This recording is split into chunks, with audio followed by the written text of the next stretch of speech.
Hi, welcome to White Davy Garden and Worm Farm. So today we are going to be continuing our discussion from last week where we were looking at companion planting. Well, not companion planting, that is what we're going to be focusing on today. Last week we were looking at pests and the plants that they attack.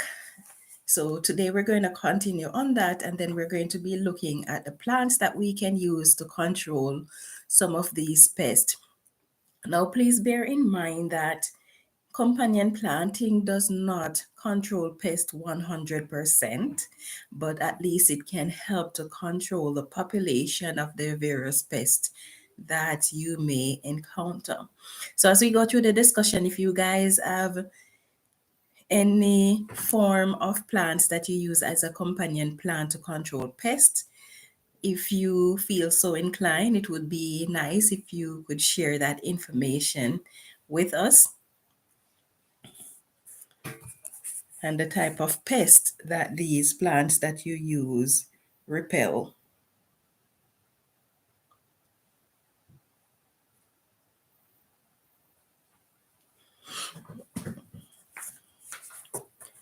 Okay, so we're going to start off by looking at basil. Basil is one of those plants that are very good or is very good for pest repelling, and it repel quite a few of the pests that are very popular in our gardens. So, for example, it repel things like mites, asparagus beetles, tomato hornworms, thrips, aphids, etc. Now, there are some variety of basil that are more effective than others at repelling these pests. And so some of these examples include the lemon basil, the Italian Genovese basil, the purple opal, and the beautiful pesto perpetuo. Yeah, so these four varieties are the best at repelling pests from your garden. Sage is also a very good pest repellent, especially when it comes to your brassicas. It repels cabbage moth, carrot flies, flea beetles, and other types of beetles as well. Rosemary, for those of you who live in regions where you tend to have a lot of snails and slugs, you might want to grow rosemary because the high smell, the fragrance of the rosemary, the snails and slugs do not like it. It also can be used to repel cabbage flies and mosquitoes. Rosemary, however, is known to attract a lot of other type of pests though. So if you're going to be using rosemary to control snails and slugs or cabbage flies, then you might want to do a bit of research on the type of pest that is attracted to it and companion plant those with it so that you have a balance.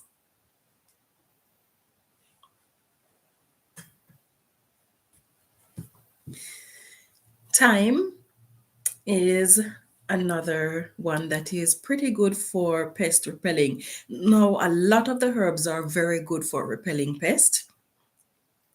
In this live, I'm only going to be discussing 10 of the plants that you can use as a companion plant to control pests, and then discuss the type of plants that you can grow them with. And as we go through the type of plants that you can grow them with, these are just some of the type of plants that they can be grown with.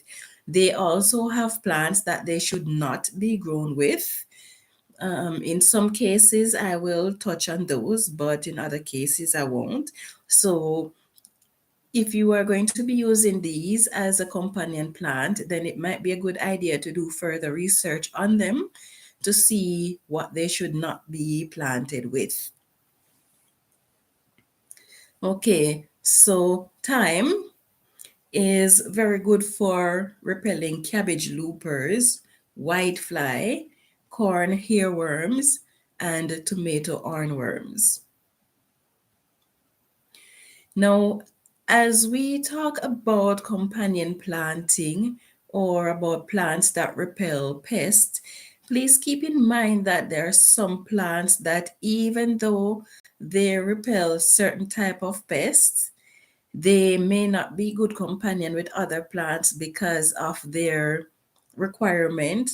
So for example, if you are growing a plant that loves water or it loves a lot of sun, and you know that it is a it attracts a certain type of pest, but then the plant that repels that pest does not like a lot of sun or it does not like a lot of moisture, then you need to keep informations like these in mind as you do your companion planting, because then the whole effect of what you're trying to achieve will be in vain. So even though I'm giving you this list, I recommend that you do your research on each of these if you intend to use them so that you can get the best outcome from your garden. Catnip is the next one that you can use to repel pests in your garden. And this is good for things like the various type of beetles. So the Japanese beetle, the Colorado potato beetles, the cucumber beetle, squash bugs. It's good for cabbage loopers, good for mosquitoes, ants, and weevils. So the catnip you can use to repel these. Chives and onions and other members of the allium family are pretty good at repelling cabbage moth, spider mites, aphids, scabs, and Japanese beetle.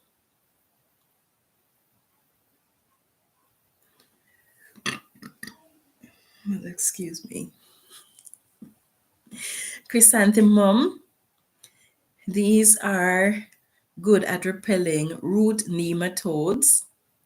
And root nematodes usually feed, as the name suggests, on the root of your plants. And it is also good at repelling mosquitoes and Japanese beetle. Chrysanthemum, sorry, not chrysanthemum, but marigold is also another one that is good at controlling root knot nematodes and white flies, even rabbits, depending on the variety, and the tomato hornworms as well as thrips. Now, it is recommended that if you are using marigold for pest repellent purposes, then you should use more than one variety because each variety have their specific type of pest that they repel. So it is recommended that you do a mixture of the various varieties. The Mexican and the French marigold, these tend to be the most popular for pest repelling purposes. Petunias are good for asparagus beetles, aphids, tomato hornworms, and leaf hoppers. Nasturtium is good for controlling things like your aphids, your whiteflies, your squash bugs, your cucumber beetles, etc. So these are the 10 plants that you can use for pest repelling. Like I said before, there are many other types of plants that you can use for pest repellent. So I strongly recommend that you look into what you are growing. And depending on what you're growing, you look at the type of pests that are most likely to attack these plants and then see what plants can be companion planted with them for the best result.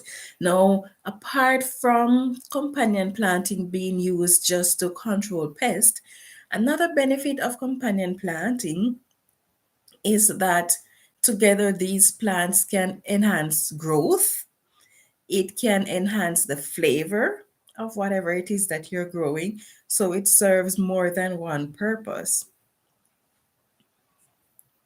So it is definitely worth the effort to do companion planting.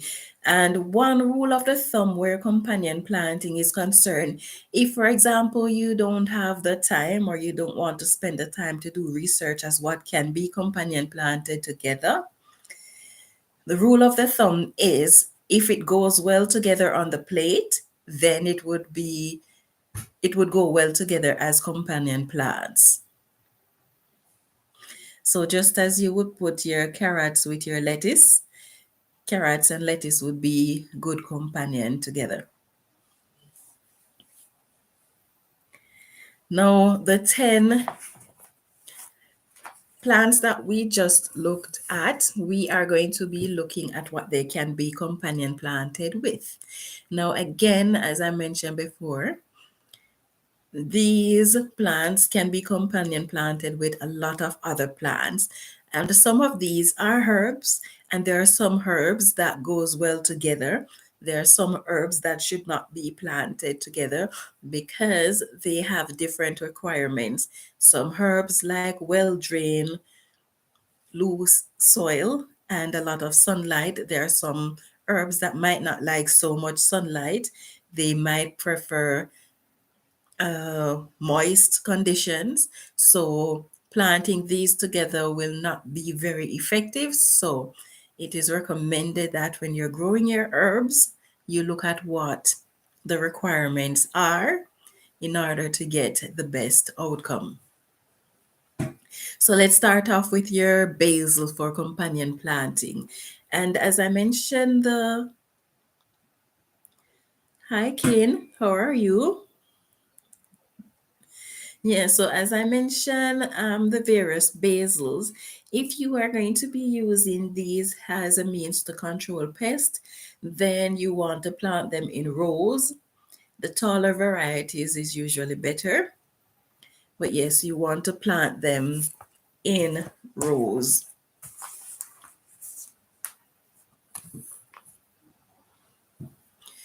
So basil goes well with brassicas. And for those who are just getting started in gardening and may not be familiar with what brassicas refer to, your brassica would be things like your cabbage, your kales, your cauliflower, your broccoli, stuff like that, mustards, collards. These are brassicas. So basil is a good companion plant for these. It's also a good companion plant for potatoes, tomatoes, peppers, and it goes well with other herbs too. Now, sage is also a good companion for brassicas. It goes well with carrots, with strawberries, tomatoes, but it doesn't go well with alliums, and alliums refer to things like your chives, your onions, your leeks, your garlic, stuff like that. So sage doesn't go well with them. It also doesn't go well with basil or with cucumbers. Now, rosemary is the next one. Hi, Helpy. Yes, I'm glad you could make it. Yes, I know you're always getting your phone calls, so no worries. I'm doing okay. I'm doing okay. Yes, taking life a day at a time as usual. Getting anxious to get the garden started. Every day I go out there now and walk around and look. Oh Lord. How are you doing? Are you guys planting outdoors yet, or are you walking around like me and looking at your garden trying to see what you can get done in there? Yes. So rosemary is a good companion for beans, for your brassicas, your carrots, your peppers, and your strawberries. But they should not be companion planted with basil or cucumbers or with squash or tomato or with mint. Thyme is also a very good plant for companion planting. Let's see, both. I'm anxiously walking around and looking to see if any early sowing is germinating. Okay, so you actually start sowing some things outside already. That's awesome. Yes, I'm waiting until the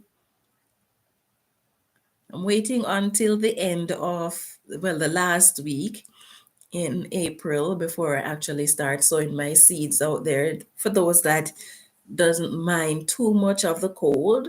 So all of my root vegetables, I'm going to be sowing those outdoors in the last week in April and the first week in May. So I'm pretty anxious to get started. So I'm actually going to start preparing that part of the garden for it. So let's see. You ask what can be grown with with rosemary. Yes, beans, brassicas, carrots, peppers, and strawberries can be grown with rosemary, but no basil or cucumbers or squash or tomato or mint.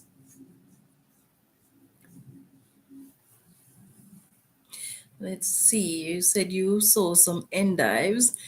What are endives? Are they something like garlic and onions? I don't know. But that's what comes to mind whenever I hear the term endives. Okay, you have peas already. Kohlrabi, collard, spinach, radish. They're very hardy. Okay, nice, nice. Yes, I'm thinking of putting out my brassicas too, but the sad thing is that all of my brassicas are going on the south side of the property. And unfortunately, that's the only side of my garden that the snow is still very thick. I still have 12 inches of snow covering some section of that garden, so I have to wait. But I'm anxious to get these brassicas out, and especially since I didn't really get to do my winter jug sowing. So I'm behind with that, so I'm anxious to get the brassicas out. I don't want to end up like last year where I did start them fairly early, but it got hot, too hot. They bolted.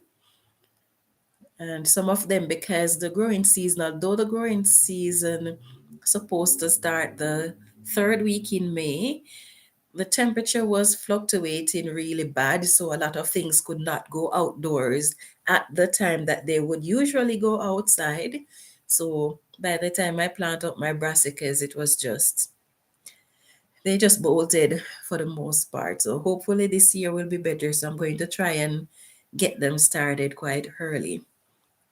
Let's see. Kin says, I have not planted outdoors yet. I'm here eating mashed dasheen. Oh, I'm gonna try to sprout the skin because of you.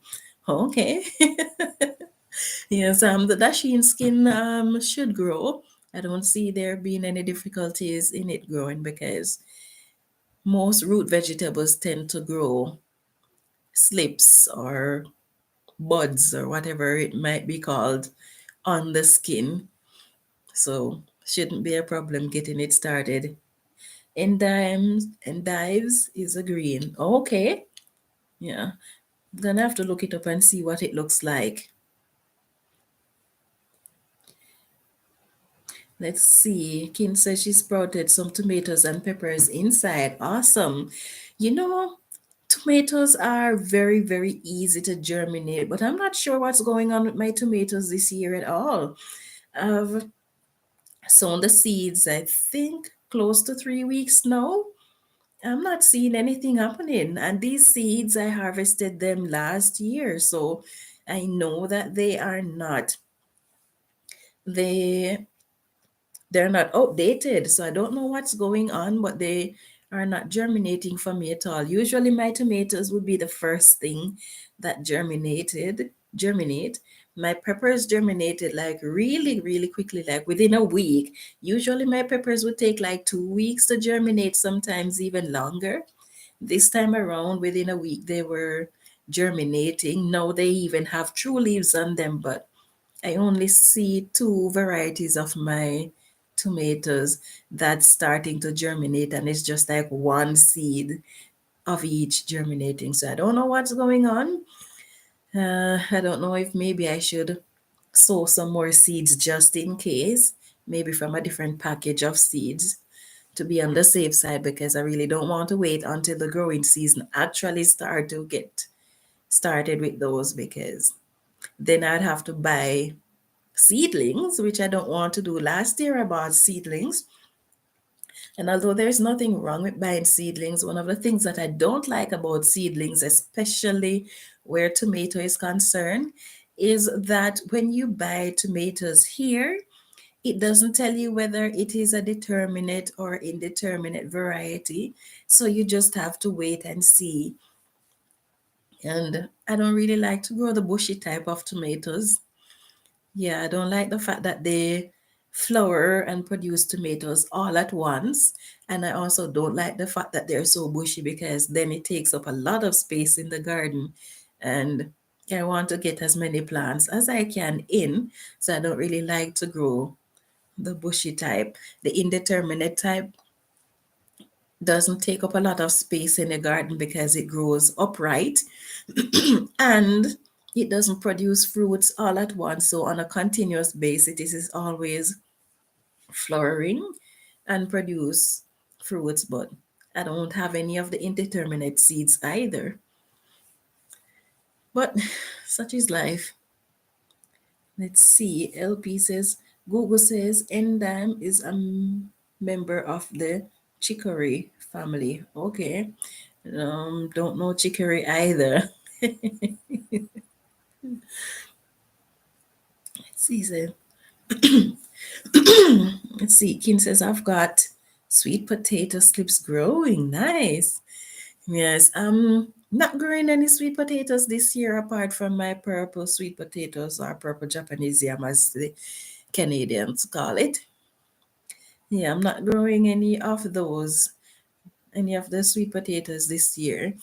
Um, it takes too much time to grow. I don't think they work so well in my region at all.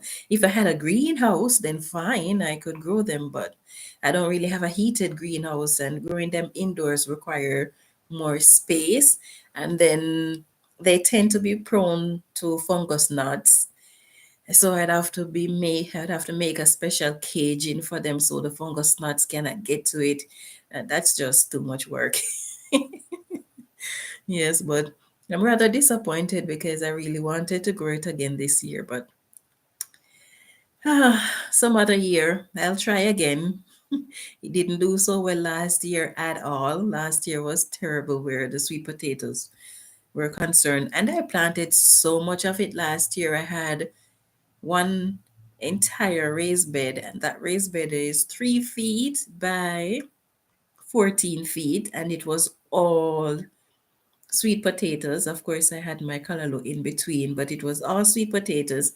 And out of it, I was only able to harvest maybe 2 pounds of sweet potatoes. So, not worth it at all.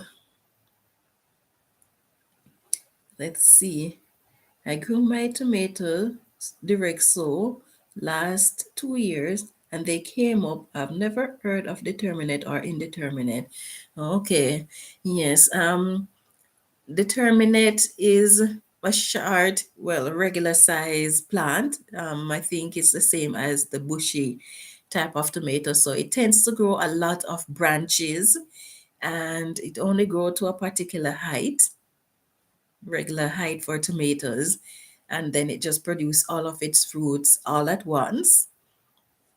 And so pruning it is a bit different from pruning the indeterminate. The indeterminate can grow up to 10 feet tall, and it will just keep on growing as long as the growing season is in effect. It will just keep on growing, and as it grows, it keep on producing fruits continuously. um, for the indeterminate, you prune it by taking off the suckers that it produces.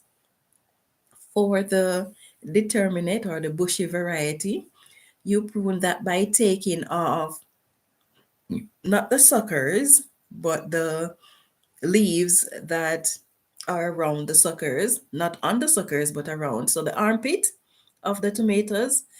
Instead of taking out the sucker out of the armpit, that outer leaf that does not produce any fruit, yes, that's the portion that you take off when you're pruning in determinate or bushy tomatoes.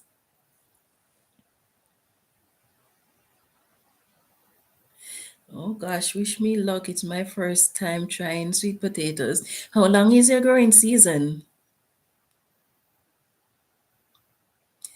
Yeah, for me, it didn't work out because of my growing season, because my growing season is 3 to 4 months. If I'm fortunate, it may go for 4.5 months. But last year, when I was trying to grow my sweet potatoes, as I mentioned before, the weather wasn't really good. So our growing season usually start the third week in May. And at that point in time, you can put everything that you're growing outdoors. Now, we had snow in June, the first week in June. It wasn't a lot. You didn't even see it on the ground, but we still had snow, which means that it was too cold to put out the sweet potatoes. So they didn't do so well. And I think another reason why they didn't do well is because they had a lot of issues with the fungus knots. I did start them early enough because I started them in November indoors. So I did start them early enough where they should have produced, but with the fungus knots affecting the root of the plants and the growing season being so short, then it didn't really work out for me. But hopefully it will work out for you. Okay, you have 3 to 4 months. Okay. Now, the good thing is that for sweet potatoes, if you are able to find out where the type of sweet potatoes that you're growing, because some sweet potatoes can produce within 4 months, 6 months, or 9 months, depending on the type that you get. Don't ask me the type, I don't know, because all the different varieties can be grown within long or short period of time. Yes, so some can produce in as little as 4 months. So if you could get those slips, it would be awesome. But I don't know where to get them because if I did, then definitely I would be growing my sweet potato every year. But I don't know where to get them. I know I could get them if I was in Jamaica, but I'm not. So let's see. Kin says Indeterminate are taller and produce longer season. Thank you. Yes, yes. You're welcome. Yeah, so okay, you look out for that next time. Okay, good. So the next one is the thyme. It can be companion planted with potatoes, cabbage, tomatoes, strawberries, roses, blueberries, etc. But cabbage love water to an extent. Thyme does not like water. So again, you have to pay attention to what your companion planting together, because if the requirement for them were your sunlight, nutrients, and soil type, moisture is concerned, if they are not the same, then I wouldn't recommend growing them together because one is going to suffer while the other one do quite well. Now, catnip is the next one that you can companion plant with brassicas, with your beets, your pumpkin, squash, potatoes, and so forth.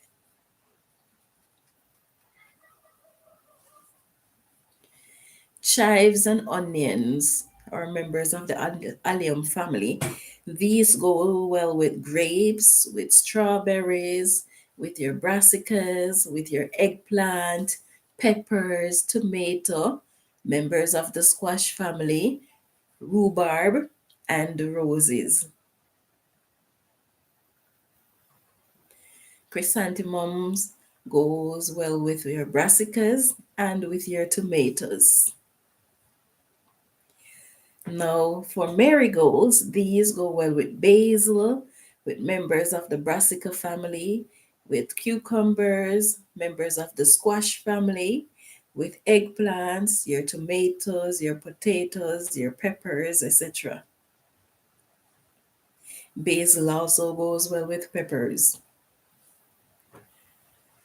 Petunias, these you can companion plant with any member of the squash family.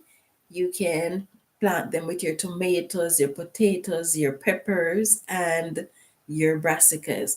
So you notice that most of the plants that I mentioned here tend to be very good companions with your brassicas, such as your cabbage, kale, broccolis, etc. Yeah, so most of them goes well with the brassicas.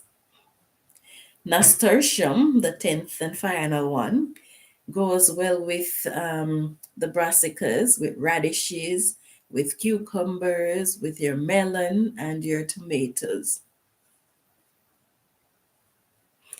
Yeah, so last year I did attempt to do companion planting. Well, I did companion planting.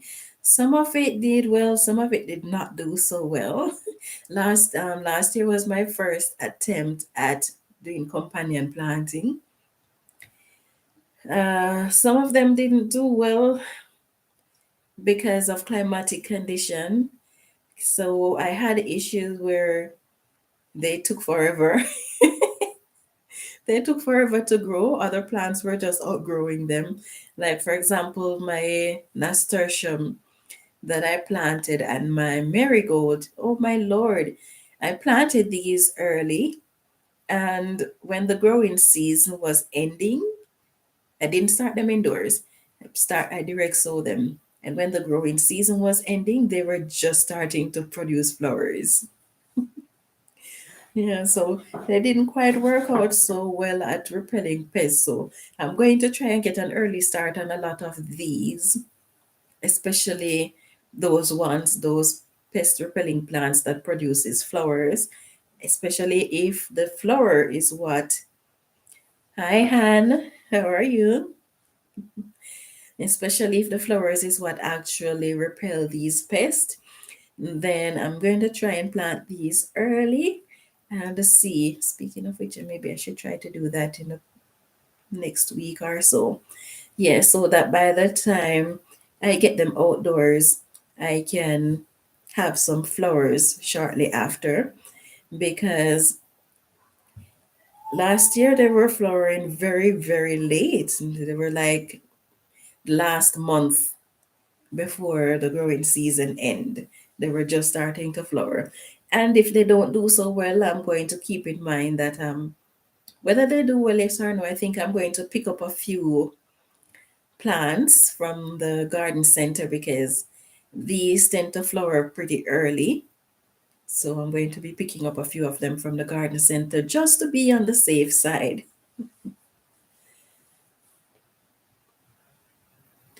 Would I consider growing them indoors? Yeah, I think if I'm going to start them early in yet all, I have to start these indoors because there is no starting them early outdoors. The only sad thing is that I don't really have the space to put them. And then they might require a lot of grow lights, and I don't really have a setup for more grow lights than what I already have. But yes, growing them indoors would be the way out.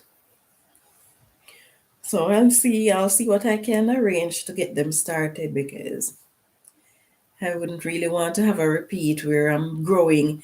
It doesn't make sense to be doing companion planting and you're not really reaping the benefit of the companion plants. They're taking up nutrients and using up the moisture and all of that, just occupying space that you could be growing something else in. So it doesn't really make sense to have them there if they're not doing what they're supposed to do. So definitely I'm gonna try and see if I can get an early start with them. Let's see. Kim says, that is my issue as well. Space. Yes. Okay, you'll be buying your marigold, Anne. Okay. Yeah, space is such a big issue. And it is more of an issue because of the light that they require, because You have to buy so much grow light if you want to grow all of these plants indoors. The only good thing about them is that if you start them indoors, you don't really have to start a lot of them indoors. A lot of these plants can be propagated. So start a few plants, one, two, three plants, and then propagate from there.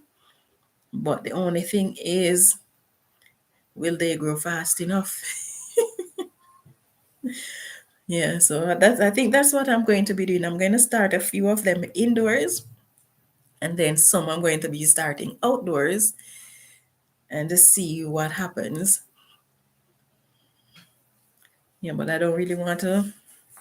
I'm not going to depend on the ones that I grow. Last year, I started my petunias indoors, and I started them pretty early, and I saw a lot of seeds. I probably saw about 50 seeds, and I was quite disappointed because I had around four of them germinated, only four, and I had them for months. I had them under grow lights and they didn't make it past and 1 inch. They were under grow lights, they were by the heat vent, and they did not make it past 1 inch. And when I put them outdoor in the summer, they they died except for one that made it to about 4 inches, and that's as far as it went, and nothing after that. And I believe, and oh yes, that one, I think I transplanted it to my garden and it didn't do too badly in there, but it didn't do well either. So we'll see what happens this time around. Last year, this time, I had everything that I wanted to grow, that I wanted to start indoors. I had everything started already. This year, I don't really have everything, but the ones that are most important to me, at least I have those already. So I have my scallions, and my scallions, they can be started outdoors and they will grow pretty fast. There's no rush with those, but because I want seeds, I want seeds from them. So I'm trying to get them started early, and they're biannual crop, which means that they produce their seeds every 2 years. So I don't really expect seeds from those this year, but I want the plant to be mature enough that when I plant them, they can, when I plant them again, because I'm going to be overwintering them, then I will be able to get seeds. The thing about these scallions is that when I plant them, and they grow to a point and I harvest them from the root. If I plant them again within that same year, for whatever reason, I tend to get seeds. So I'm trying to see if I can get that done. Maybe by uprooting them and planting again, they feel as if it is the second year around. So I'm hoping that I can use that method to get some seeds because I'm almost out of seeds and it's very difficult to get the seeds. In fact, I don't even know where to get the seeds.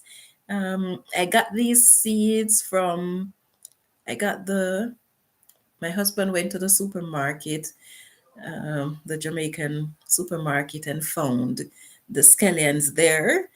They had quite a lot, and it's very rarely that you ever see them there. So he saw them and bought them. And so I planted some of them and then they produce seeds. So that's where I've been getting my seeds from for the past 3 years. So it's that same seeds from that first harvest that I have now. So I'm hoping that I can get some seeds this year because I'm almost out. And I haven't really seen any scallions in the store in years. So I'm just hoping that I can get some seeds. Let's see. Kin says that's a good idea to propagate. Yes. Um, I started using that method to propagate things because, like we said, space is an issue. And then sometimes you plant and then weather condition or pest or whatever kills your plant. So I started planting my stuff indoors.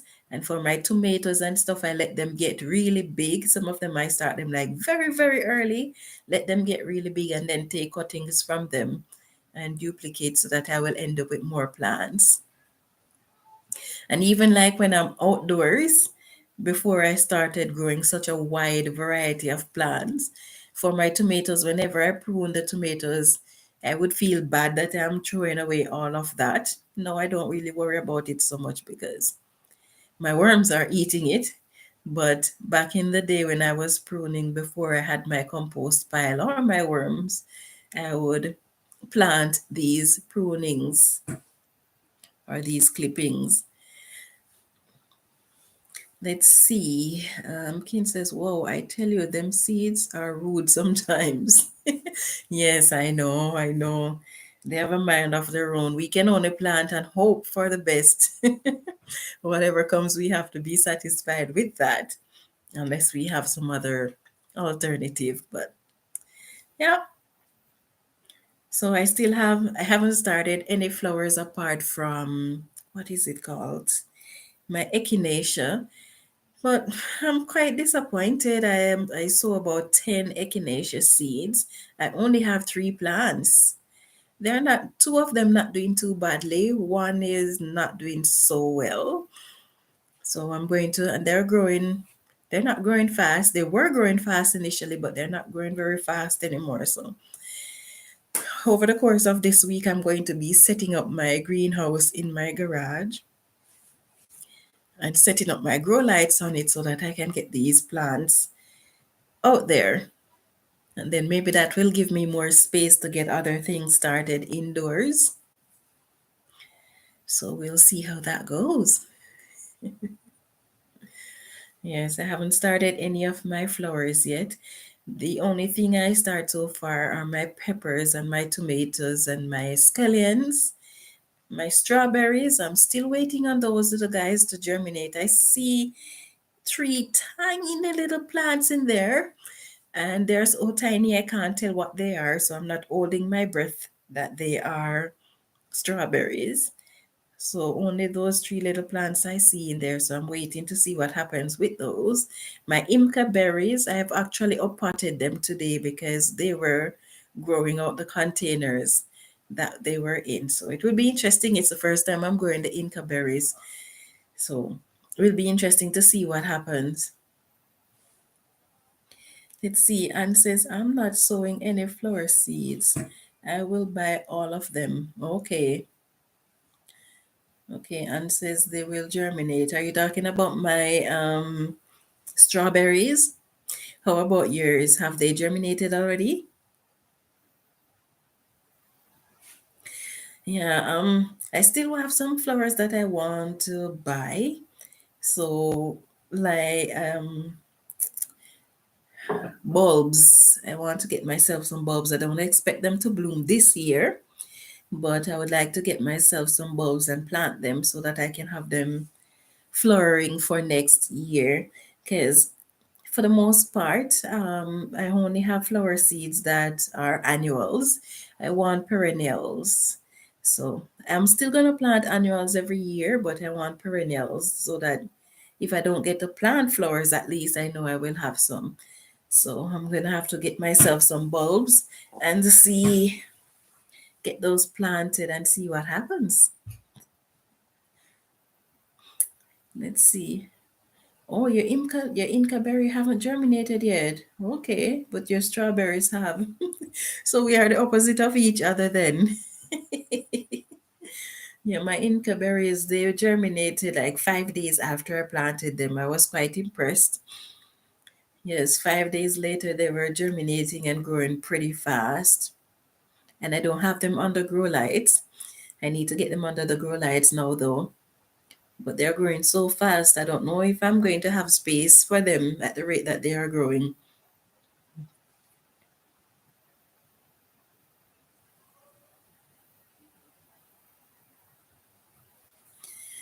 So you guys plant squash, and if you plant squash, do you start them indoors? I know some people start them indoors, but from my research, they say that it is best to have them direct sown. Yeah, they said it's best to have them direct sown. But when I plant my squash, when I direct sow them, the growing season always end before I'm able to harvest most of them. So I'm wondering if I should get them, if I should start them indoors, because I love my squash, but I can't sit on. It doesn't really make sense to plant these heavy feeders that take up so much space, and then at the end of the growing season, I can't even harvest even a quarter of them that are ready for harvesting. So I'm wondering if I should start them indoors, but then they grow so fast too. I don't know when would be the best time if I'm starting them indoors. Okay, yours are under grow lights. I wonder if you take them from under the grow lights, if they would do well, because I know that there are some plants, some seeds that requires darkness to germinate. They don't really want the light. I know that when you cover things like carrots, they tend to germinate a lot faster, more germination rate than if you have lights.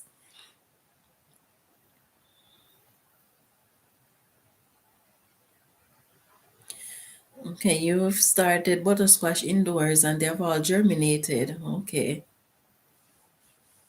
Have you started them indoors, and if you have, were you able to harvest from them before your growing season end?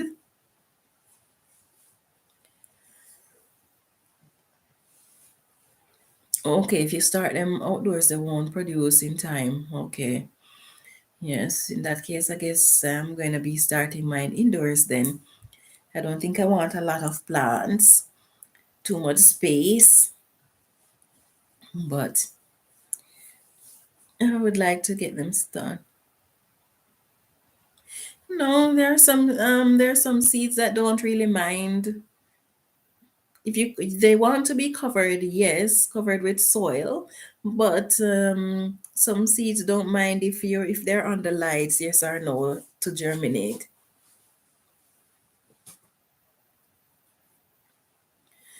Yeah, so some seeds definitely love the dark. There are some seeds that actually requires the light. Yeah, I'm so anxious to get out there and get things started, get my seeds sown. I don't know. I don't know what I'm going to be doing about the cutworms that I'm having in my garden though. They seem to be, I can't keep any peas. I can't keep peas in my garden or my beans because of them. And it seems as if the peas and beans are the only thing that is getting cut down. I don't know why, but it's just the peas and the beans. And every single time I plant the peas and the beans, they get cut down. Last year, I attempted to put something around them so that they don't get cut down. One plant was doing quite well, and then I don't know what happened to it. Eventually, it looked as if whatever it is that is cutting it down decided that they're going to go past the barrier that I created and cut it down anyway. Yeah, so I'm gonna have to see what I can do about my peas this time around. Definitely not going to be planting them in the same location because it doesn't make sense to plant them there if I'm not going to be getting them. Let's see. I was in the garden today as it's half term here in the UK. Okay, nice.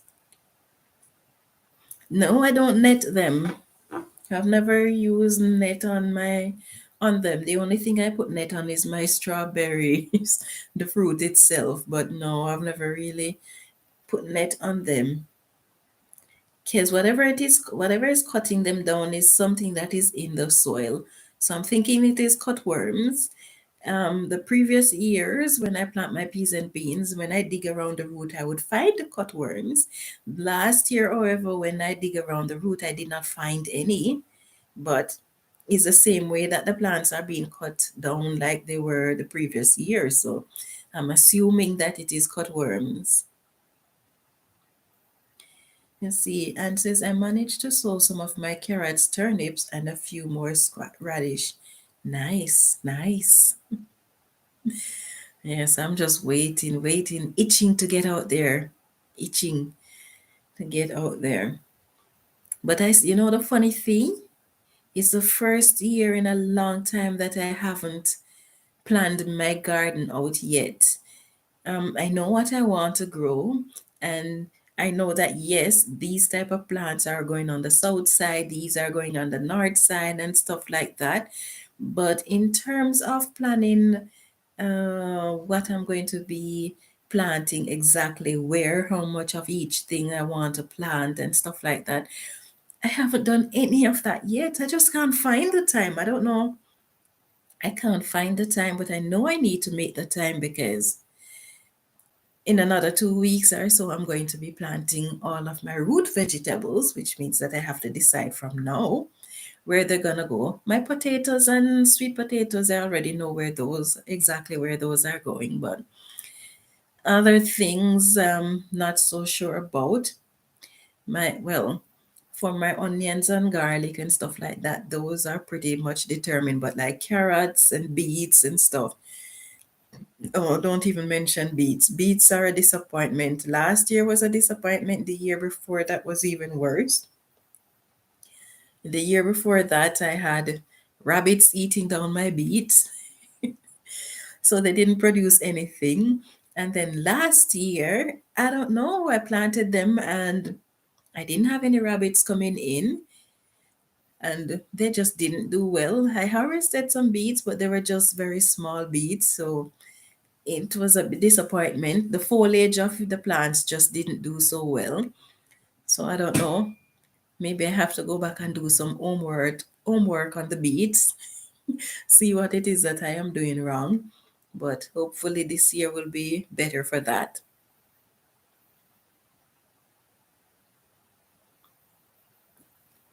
Let's see. Nice one, Han. Okay. Post COVID, so it's a lot different this year for many of us. Okay.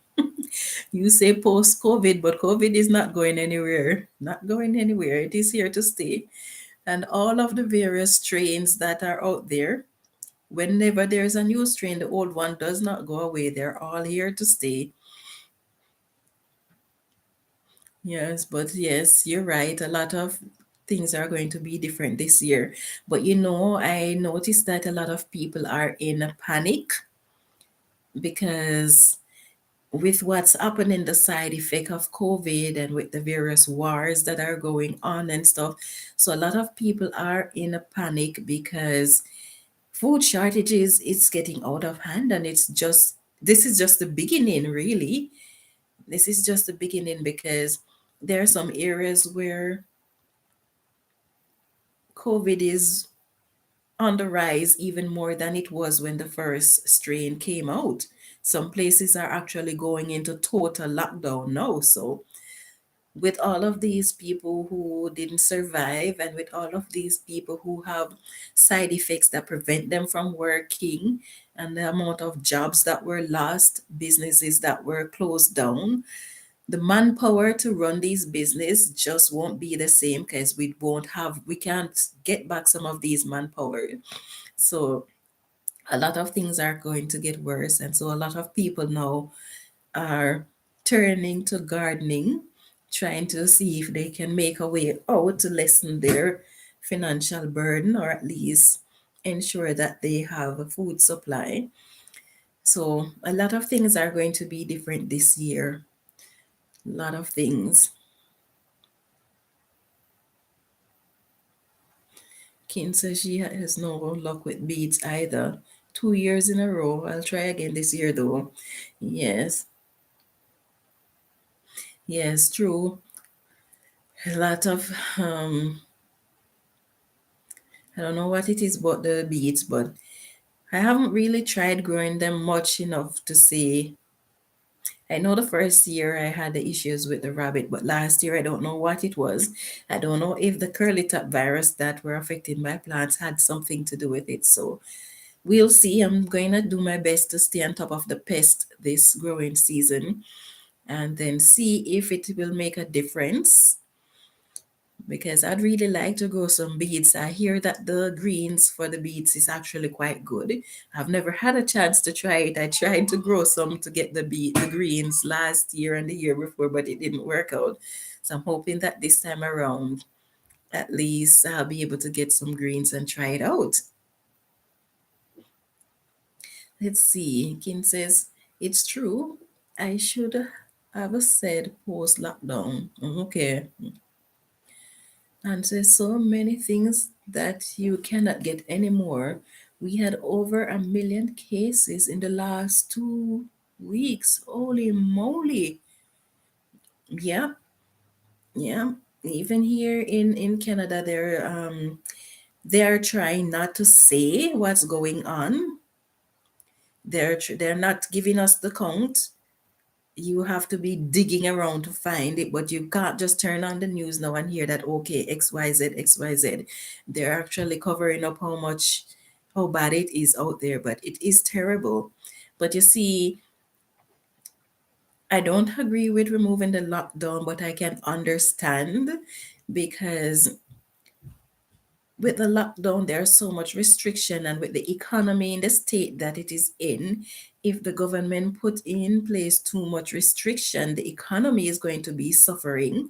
So I can understand removing the restrictions, but to what extent? I would keep the mask on. I would keep the social distance.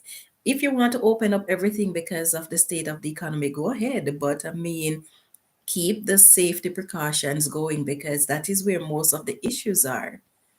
Keep the safety precautions in place. You just know that you open up, but people have to wear the masks, they have to sanitize regularly, they have to keep the 6 foot rules and stuff like that. That is what I would do. I understand that they're under pressure and there are those who don't want to wear it. Fine, if they don't want to wear it, go and get COVID and suffer whatever consequence there is. But still keep it in place to protect those who want to be protected, right? The ones who don't want to wear it, that's their business. They don't wear it, they suffer the consequences, but don't put the rest of us in danger. But I guess that's just life. There's nothing we can do about it. We just do our best to keep ourselves safe and to take care of our little gardens. Make sure that we have somewhere nice and relaxing that we can go chill out when the stresses of life gets too high. Yes, but yeah, um, I'm starting to see sometimes the shelves are a bit scanty, but so far in my region, it's not really at the critical stage yet. So you don't really go into a store and see every most shelves empty, or you don't really. If you go in there and you see a lot of empty shelf, if you go back within a few days, the shelves are stocked again. So we are not at that stage yet where people are panicking, but the smart ones would put plans in place to ensure that when that time comes, they have something. Yeah, they have something to fall back on. But we just take life a day at a time and do our best. We can't worry about things that we have no control over. We just have to do our best. Let's see, my beetroot weren't great last year, but my first year they did well. Okay, yeah. But then you had the leaf hoppers too last year, right? So could that be what affected them? I know you were struggling for a while there with the pest in your garden as much as I was. So maybe that's it, hopefully. At least it would be good to know if that was what caused it, because then you know what steps to take to prevent that from happening again. But when we don't know what the problem is, then that's where the bigger problem is, because how can you fix something when you don't know what the root cause is, right? But we'll see. We'll continue to have our live discussion and share our experiences with the hope that we'll be able to help each other to have a better garden. Yes.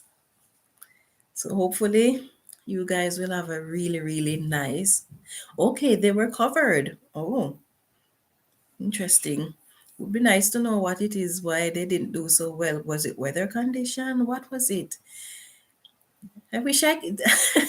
I don't know. I'm always, when it comes to worm farming and gardening, I'm always curious. What caused this? What caused that? Because when you know the root cause, then you're able to find solutions.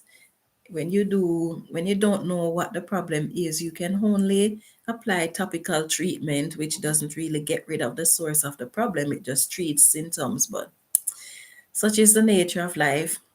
We'll see what happens with our garden this year. Um, it's a little bit warmer this time of year than usual, so I don't know if our growing season is gonna be starting a little bit earlier than usual, but time will tell. But I'm just gonna continue and doing what I can do to prepare for it. Even if the growing season, if the time warms up enough, I don't think I'm going to put anything out unless it's cool weather crop or root vegetables until when the right growing season time comes, because you never know. Sometimes you see it nice and warm and you're thinking, oh yes, this is it, and then all of a sudden you have snow or you have frost and everything is lost. So I'm still gonna wait, but I'm just gonna prepare and just have everything set and ready to go so that when the time comes, there will be no delay. I'm actually looking forward to it. I can't wait to get started. I literally walk and look at the plants that I have growing indoors every single day. Several times a day, I look at them. Oh, let me see. Are they growing another leaf yet? I don't know what I expect to see within a course of a day if I'm expecting to see much changes. But anyway, I'm just so anxious to get started that I keep going around and looking at these plants every chance I get. But anyway, I'm gonna have to get myself ready for work now. So thank you guys for being here and for your participation in the discussion. I hope this year growing season will be a very good one for all of us. Let's see, I'm not putting out any of my peppers, tomatoes, or anything that loves eat until the end of May. Yes, me too, my dear. Not putting them out, not taking any chances with them at all. Can't afford to lose them, especially peppers and tomatoes that require so much time. Peppers more than the tomatoes, because I've started tomatoes. It's only in the last 4 years or so that I actually started growing things indoors. Everything I would plant direct sow outdoors when the growing season start. I used to be able to harvest tomatoes, like all of my tomatoes, or most of my tomatoes, when I do that, but in recent times it hasn't been so good.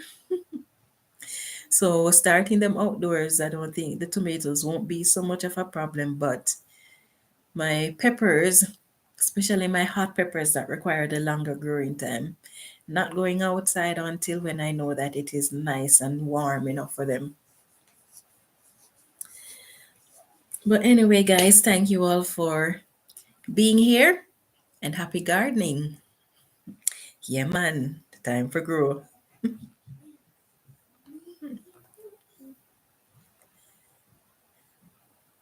Same to you, my dear. Take care.